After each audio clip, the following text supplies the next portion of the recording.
أعود للكابتن خالد ونتحدث عن التشكيلة. أطلعنا أحمد نور على التشكيلة، تشكيلة متوقعة تماما كابتن خالد. ليس هناك غيابات، فقط شريف عبد الفضيل الذي كان لم يلعب من قبل، يعني هو شريف لم يلعب الا المباراة الأخيرة مع باستثناء أو في غياب أحمد فتحي. تشكيلة مكتملة العناصر اليوم. كيف من وجهة نظرك يدير محمد يوسف هذه المباراة؟ هل يضغط من البداية؟ هل يدافع؟ كيف السيناريو المتوقع للبداية لهذه المباراة؟ هو طبعا الضغط من البدايه ده مهم جدا، ضغط من البدايه لان بتلعب مع فريق قوي، فريق عنده ثبات في التشكيل وفريق ممتاز لديه مفاتيح لعب كتيره جدا، وعنده كمان قدره على التحضير الخلفي وامكانياته حتى في تقارب مسافات ممتازه جدا بالنسبه لفرقه ليوبارد.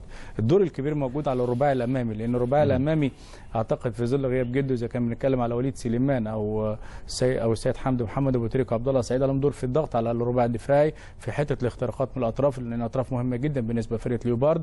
راس الحربه كمان عليه دور كبير جدا في الاختراق من العمق، لان مشكله ليوبارد في كل مبارياته هي الاختراق من العمق على الاثنين اذا كان بوليس او منجوانا، عشان كده اعتقد ان لازم يكون في شغل. غير كده كمان التسديد من خارج خط 18 دي نقطه لازم تكون ايجابيه، وخاصه ان هم عندهم 3 لعيبه او 2 لعيبه، لان الراجل بيلعب بتشكيلين. التشكيل الاول في مباراه اورلاندو لعب 4-1-4-1 عشان يقدر يعمل العمق الدفاعي امام 4 مدافعين وكمان ليبرو وسط الملعب. في كل مباراته الداخليه بيلعب 4-2-3-1 ان لم يكن 4-3-1-2، بس في النهايه في غيابات مؤثره زي بابنداي، ده لاعب ممتاز ومهم. انا هشرح يمكن بعد ما اتكلم الكابتن هيثم اقول لك فرقه ليوبارد تحديدا ايه المواطن. نعود لليوبارد بعد ان نتحدث عن الاهلي. اوكي كابتن هيثم، يعني كابتن خالد